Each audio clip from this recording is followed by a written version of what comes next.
आदरणीय सर्व या नगरपरिषदेच्या निवडणुकीसाठी भारतीय जनता पार्टीचं संपूर्ण उमेदवार जे उभे आहेत ते सर्व उमेदवार आणि सावंतवाडी शहर म्हणून या निवडणुकीकडे जे लक्ष घालतायत असे एक युवा नेतृत्व विशाल परबजी मोठ्या संख्येने उपस्थित सावंतवाडी शहरातील सर्व नागरिक बंधू भगिनी आणि मोठ्या संख्येने उपस्थित सर्व पत्रकार मित्रांनो, खरं तर सावंतवाडी नगर परिषदेची निवडणूक ही अत्यंत महत्त्वाची अशी निवडणूक आहे। या निवडणुकीकडे आपण सर्वजण हे कशा दृष्टिकोनातून पाहता हे मला माहित नाही, परंतु हे सावंतवाडी शहर जे आहे, हे सावंतवाडी शहर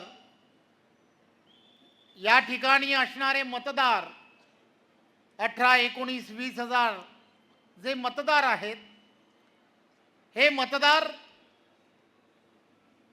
हे ठरवणार आहेत की या निवडणुकीमध्ये त्यांचं मत कोणाच्या पारड्यात टाकायचं। परंतु एक गोष्ट लक्षात घेतली पाहिजे की या संपूर्ण सावंतवाडी शहरामध्ये सकाळपासून संध्याकाळपर्यंत जवळजवळ दोडा मार्ग पासून त्या आंबोलीच्या त्या टोकापर्यंत असणाऱ्या प्रत्येक गावातील असणारा प्रत्येक नागरिक, ज्याला फ्लोटिंग पब्लिक ज्याला म्हणतात, की रोज काही ना काहीतरी कामानिमित्त, आरोग्याच्या सेवेनिमित्त किंवा काहीतरी बाजारासाठी तरी हा सावंतवाडी शहरात येतो। त्यामुळे 2 लाख पेक्षा जास्त नागरिक हे पूर्णच्या पूर्ण सावंतवाडी आणि या शहरावरती, इथल्या असणाऱ्या परिसरावरती त्याचा असणारा नागरी सुविधांचा बोजा ज्याला म्हणतात, हा बोजा जो आहे तो या शहरावरती स्वाभाविकपणे पडत असतो। त्यामुळे या सर्व गोष्टीचा विचार करणं, माझ्या अगोदर अनेक वक्त्यांनी या सावंतवाडी शहराबद्दल आणि सावंतवाडी शहरातील असणाऱ्या अनेक विषयांबद्दल चर्चा केली आहे। परंतु एक गोष्ट लक्षात काय घेतली पाहिजे की ज्या श्रद्धाताई या निवडणुकीला उभ्या आहेत,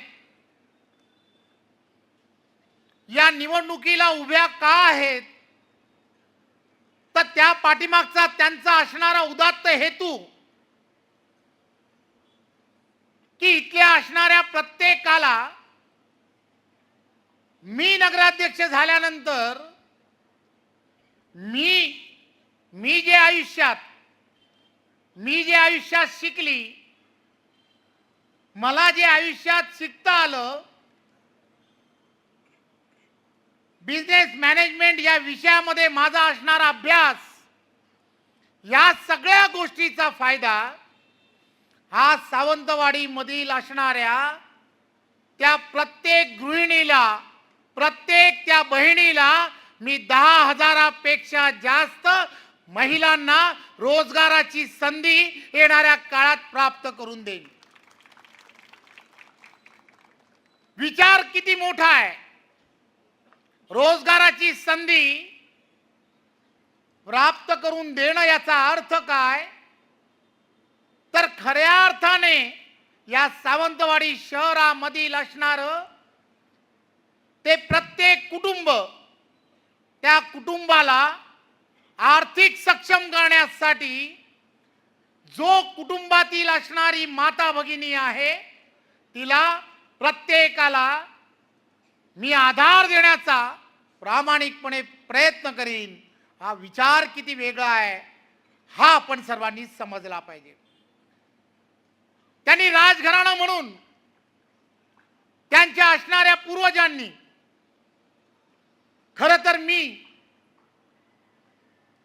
सुद्धा सावंतवाडीच्या असणाऱ्या आजूबाजूच्या एका गावामधील गाव आहे तळवडा, त्या गावातील मी स्वतः, माझे मामा त्या गावचे. त्यामुळे लहानपणापासून आजपर्यंत सुट्टीच्या दिवशी जेव्हा जेव्हा कधीतरी एक आकर्षण असतं. मुंबईत जन्माला आलो, परंतु आकर्षण काय? तर आकर्षण की मोती तलावावरती संध्याकाळच्या वेळेला त्या ठिकाणी मला गेलं पाहिजे, हे माझ्या आईकडे मी नेहमी सांगायचो. आणि माझी आई मला त्या तळवडा गावापासून इथपर्यंत त्या 7 दिवसातून एकदा तरी त्या मोती तलावावरती घेऊन यायची. त्याचं कारण काय? तर एक निसर्गाच्या, कधीतरी तुम्ही पाहिलं असेल अनेक चित्रपट की जे लाखोची कमाई करतात, कोकणाचा निसर्ग हे दाखवण्याचा ज्या वेळेला प्रयत्न करतात त्यावेळेला ते वरून शूटिंग करतात, ड्रोनने शूटिंग करतात. आणि या ड्रोननी शूटिंग करून इथला असणारा तो राजवाडा, तो भव्य राजवाडा दाखवतात आणि त्याच्या आजूबाजूचा असणारा हा मोती तलाव दाखवतात आणि करोडो रुपये कमवण्याचं काम करतात. हे वैभव ते प्राप्त कोणामुळे करतात? तर त्यावेळेच्या काळामध्ये कोणीतरी असा विचार केला की या शहराला अशा पद्धतीचा एक मोती तलाव असला पाहिजे. तुम्ही आम्ही सर्वजण एखादं कोणतंही शुभ कार्य करतो, घरात लग्न असो, साखरपुडा असो, बारसा असो, किंवा कोणता तरी एक व्यवसाय करायचा असेल, तर मीच काय, आमच्या समोर असणारे विरोधक असतील, सर्वजण, प्रत्येक जण पाटेकराला आठवण केल्याशिवाय कोणीही पुढे जात नाही. आणि हा पाटेकर कोणाच्या बरोबर आहे? तर तो लखमजी असतील यांच्या कुटुंबाबरोबर कित्येक वर्ष त्या ठिकाणी वास्तव्य करतोय. हे आपण सर्वांनी लक्षात घेतलं पाहिजे. मी एक घर बांधलंय आंबोलीच्या खाली, छोटस घर, तिथे असणारी वस्ती. बऱ्याच वेळेला आध्यात्मिक विषयाशी माझा असणारा संबंध वेगळा आहे, पण त्या ठिकाणी असणारं दानोली आहे. या दानोलीला असणारं साटम महाराजांचा मठ आहे. वर्षानुवर्ष मी त्या ठिकाणी जातोय. या मठामध्ये गेल्यानंतर लक्षात येतं की त्या मठामध्ये सुद्धा सेवेचं व्रत जर कोणी घेतलं असेल तर ते सुद्धा या राजघराण्याने घेतलं, हे मला आवर्जून सांगावंसं वाटतं. फक्त चर्चा नाहीये, आध्यात्मिक विषयाची फक्त चर्चा नाही, तर आध्यात्मिकाची खरंच जोड जर कोणी देऊ शकत असेल तर या सगळ्यांनी देण्याचं काम केलं आहे. सोपं नाहीये, सोपं नाहीये. आज सावंतवाडी मधील असणारा प्रत्येक जण, मी बऱ्याच वेळेला या सगळ्या गोष्टीचा विचार करतो की माणूस, ज्या व्यक्ती असतात त्याचा एक स्वभाव गुण असतो. त्याला नेहमीच, पत्रकार बंधूलो, त्याला नेहमीच मागे काय कोणी केलं ते विसरायची फार सवय असते की नाही? का नाही? तुम्ही सगळेजण साक्षीदार आहात.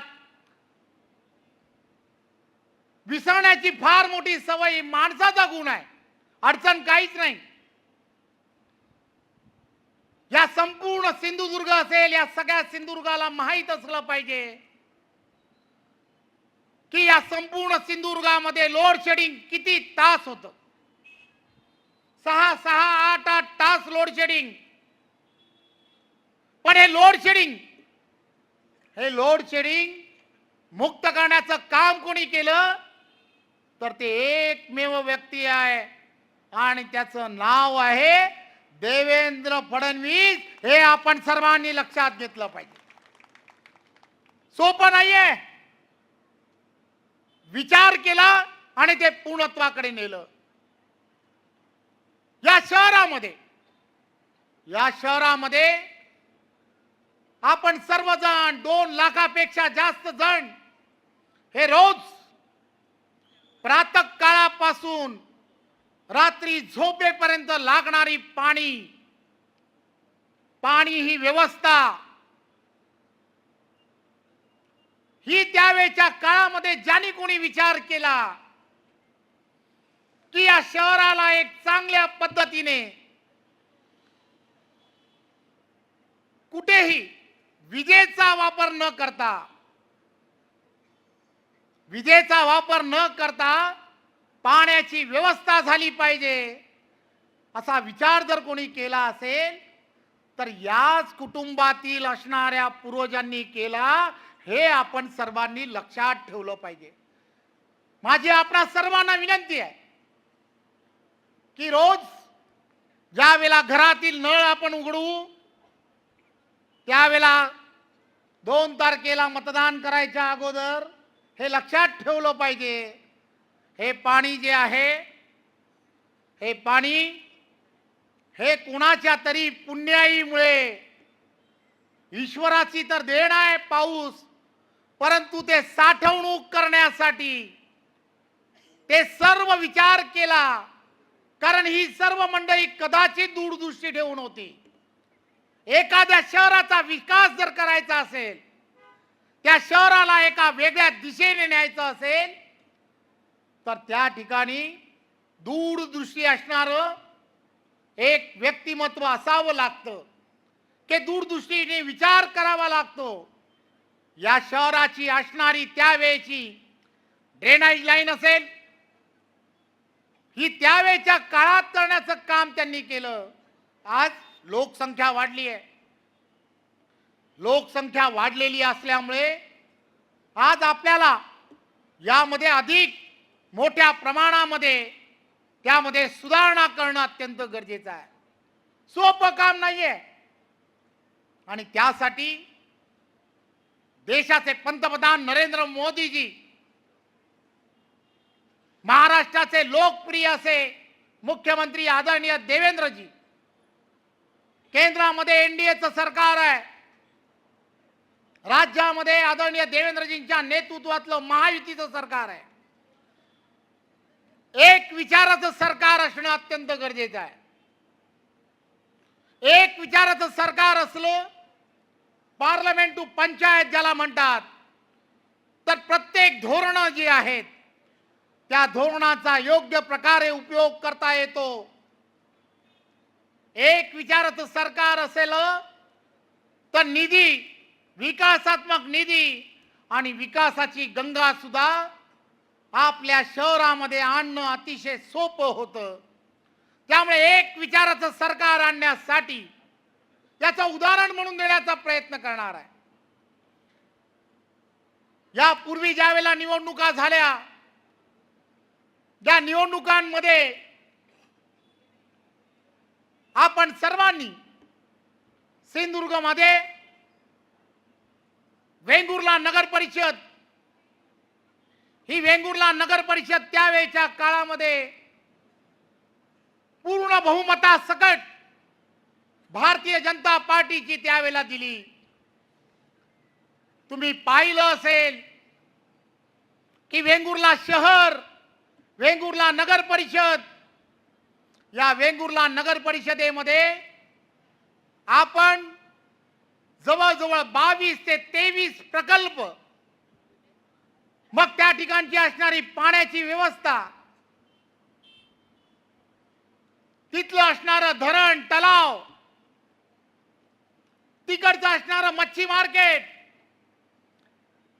तिकडची असणारी नगर परिषद, तिकडचं असणारं नाट्यगृह, तिकडच्या असणाऱ्या बागा, तिकडच्या असणाऱ्या पर्यटनाच्या सगळ्या व्यवस्था, 22 ते 23 प्रकल्प एक विचाराचं सरकार असल्यामुळे केंद्रात आणि राज्यात दोन्ही ठिकाणी त्याही वेळेला नरेंद्र मोदीजी पंतप्रधान होते आणि देवेंद्रजी हे मुख्यमंत्री होते। त्या वेळेला मोठ्या प्रमाणामध्ये निधी हा त्या ठिकाणी देता आला आणि त्यामुळे काही धोरणांमध्ये जो बदल होता तोही करता आला। त्यामुळे विकास गतिमान पद्धतीने करता आला। वेंगुर्लामध्ये वेगवेगळ्या केंद्र असेल राज्याची अनेक पारितोषिकं का मिळाली, आदर्शवत असं अशी नगर परिषद त्या ठिकाणी का करता आली, तर आदरणीय पंतप्रधान नरेंद्र मोदीजींच्या नेतृत्वात, देवेंद्रजींच्या नेतृत्वात त्या ठिकाणी भारतीय जनता पार्टीला बहुमत मिळालं आणि त्यामुळे हे सहजपणे शक्य झालं। माझी सावंतवाडीकरांना विनंती आहे की तुम्ही एक गोष्टीचा विचार करायला हवा, आपल्या पुढच्या पिढीचं भविष्य तुम्हाला आम्हाला सर्वांना शाश्वत करायचं आहे। इथलं असणारं इन्फ्रास्ट्रक्चर हे अतिशय चांगलं करायचं आहे। इथल्या असणाऱ्या विद्युत वाहिन्या या भूमिगत करायच्या असतील, इथल्या असणाऱ्या डे नाईट लाईन्स असेल किंवा इतर जे प्रकल्प निधी अभावी अपुरे राहिले असतील, या सर्वांना गतिमान पद्धतीने पुढे न्यायचं असेल तर नरेंद्र मोदींचा आशीर्वाद, देवेंद्रजींच्या असणारी दूरदृष्टी या सावंतवाडी शहरावरती असणं हे अत्यंत गरजेचं आहे। आणि म्हणून इथे असणारा प्रत्येक नगरसेवक जो उच्च शिक्षित आहे, प्रत्येक जण ज्याला सावंतवाडीच्या बाबतीमध्ये काळजी आहे, असा प्रत्येक जण या ठिकाणी निवडणुकीला उभा आहे। प्रत्येक नगरसेवकाला आपल्याला सर्वांना तीन उमेदवार प्रत्येक प्रभागामध्ये आपल्याला मतदान करायचं आहे। 2 तारखेला कमळासमोर बटन दाबलं तर आपलं मतदान जे आहे, कमळ दाबलं याचा अर्थ नरेंद्र मोदींना मतदान आहे। कमळ दाबणं याचा अर्थ आपण सर्वांनी लक्षात घ्या, देवेंद्र फडणवीस यांना मतदान करणं आहे। कमळ दाबणं याचा अर्थ आपण विकासाला मतदान करणार आहात, हे आपण सर्वांनी लक्षात घ्या। आणि कमळ दाबणं याचा अर्थ आपण आपल्या पुढच्या पिढीचं भविष्य हे उज्ज्वल करण्यासाठी करता आहात, हे लक्षात घेणं हे अत्यंत गरजेचं आहे। श्रद्धाताईंना मतदान, सर्व भारतीय जनता पार्टीच्या उमेदवारांना मतदान हे का गरजेचं आहे की एक गोष्ट लक्षात घ्या, एका ठिकाणी धुळ्यामध्ये सुद्धा अशाच आमचे मित्र जयकुमारजी रावल यांच्या आई या त्या ठिकाणी 73 वर्षानंतर असा विचार केला की त्या निवडणुकीला उभ्या राहतील। राणी साहेब आहेत त्या सुद्धा 26च्या 26 त्या भागातील लोकांनी 26 उमेदवार हे बिनविरोध केले आणि नगराध्यक्षाच्या त्यांना सुद्धा बिनविरोध केलं। का केलं तर तो विश्वास, त्यांनी केलेलं काम, या घराण्याने केलेले पूर्णच्या पूर्ण विषय हे तुमच्या समोर मांडण्याचा प्रयत्न केला। मी आपणा सर्वांना विनंती करणार आहे की हे शहर आणि या शहरामध्ये माझी श्रद्धाताईंना विनंती आहे, श्रद्धाताई तुमच्या रूपाने देवेंद्रजींना मी नक्की सांगणार आहे. खरं तर या सभांना देवेंद्रजी स्वतःच येणार होते. सिंधुदुर्गामधील असणारा प्रत्येक या सभांना त्यांनी यायचं होतं, परंतु प्रत्येक ठिकाणी जाणं योग्य नाही आणि वेळही पुरत नव्हता. आणि म्हणून त्यांनी मला सांगितलं, या सिंधुदुर्गामधील असणारी प्रत्येक नगर परिषद ही भारतीय जनता पार्टीच्या ताब्यात द्या. मी या संपूर्ण सिंधुदुर्गाला दत्तक घेतल्याशिवाय राहणार नाही. श्रद्धाताई तुम्ही डायरेक्ट सांगा की हे सरकार, या सरकारने, केंद्रातल्या सरकारने आणि राज्यातल्या सरकारने या नगरपालिका दत्तक घेतलेल्या आहेत. त्यामुळे या दत्तक घेतलेल्या या सगळ्या नगरपालिका पूर्ण विश्वासाने भारतीय जनता पार्टीच्या ताब्यात द्या. मी तुम्हाला खात्रीने सांगतो, देवेंद्रजी एक द्रष्टा नेतृत्व आहे. वेगवेगळ्या पद्धतीने देशाला आणि महाराष्ट्राला गतिमान करण्यासाठी त्यांनी वेगवेगळ्या पद्धतीने महाराष्ट्राला एक वेगळ्या दिशेने नेण्याचं ठरवलं आहे. सिंधुदुर्ग सुद्धा आदरणीय दादा असतील, आपले दादा नेहमी असं सांगण्याचा प्रयत्न करतात, ज्या जीडीपी बद्दल सांगत असतात. खरं तर जीडीपी बद्दल खऱ्या अर्थाने जर कोणी विचार केला असेल त्या जीडीपी वाढवण्याच्या संदर्भातला, तर त्याचा विचार श्रद्धाताई तुम्ही केलाय. तुम्ही रोजगाराची निर्मिती करण्याचा जो विचार करताय, हा विचार खरं तर नारायण राणे साहेबांचा आहे, दादांचा आहे. त्यांनी पर्यटनाच्या माध्यमातून या जिल्ह्याला पुढे आणण्याचा प्रयत्न केलाय. त्यामध्ये तुमचं एक पाऊल पुढे आहे. तुम्ही सुद्धा या ठिकाणी तुमच्या असणाऱ्या सगळ्या अभ्यासाचा असेल, शिक्षणाचा असेल, योग्य प्रकारे वापर करून या शहराला एक वेगळं असं स्वरूप निर्माण करण्याचा प्रयत्न करताय. माझी आपणा सर्वांना विनम्र विनंती आहे की येणाऱ्या 2 तारखेला आपण सर्व इथल्या असणाऱ्या प्रत्येक नागरिकांनी एक गोष्ट लक्षात घ्या. चिंता इथल्या आरोग्याची पालकमंत्री म्हणून मलाही असं वाटायचं की या शहरामध्ये आपल्याला कुठेही डॉक्टर्स अवेलेबल ज्या वेळेला करता येत नाहीत, 46-48 पूर्णच्या पूर्ण या ठिकाणी असणाऱ्या जेवढे पीएससी सेंटर्स होते, मी पालकमंत्री या शहरात घेतला नाही, अपघातानेच होतो. परंतु लक्षात ज्या वेळेला आलं त्यावेळेला एक गोष्ट लक्षात आली की या सर्व ठिकाणी 20 ते 22 ठिकाणी पीएससी मध्ये टेलिमेडिसिन सुरू केलं. आज मुंबईमधले असणारे डॉक्टर्स हे त्या ठिकाणी सल्ला देत आहेत. जनरिक मेडिसिन त्या ठिकाणी मोफत दिलं जात आहे. या सिंधुदुर्गामध्ये भारतीय जनता पार्टीच्या माध्यमातून आरोग्याची सेवा करण्याचं काम तेव्हापासून आजपर्यंत होत आहे. हे आपण सर्वांनी लक्षात घेतलं पाहिजे. आरोग्याचे फक्त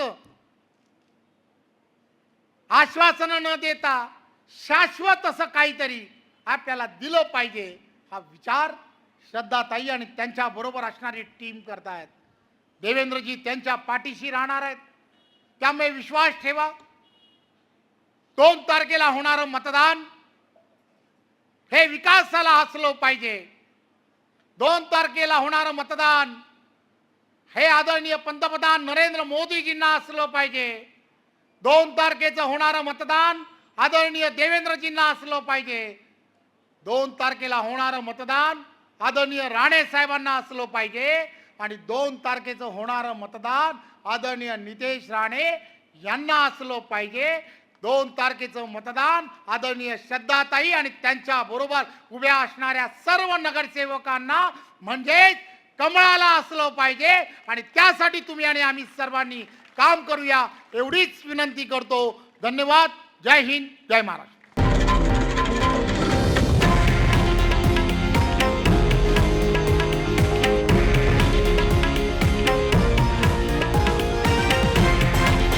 हे आहे देशातील नंबर 1 न्यूज नेटवर्क आणि आपण पाहत आहात TV9 मराठी, एकमेव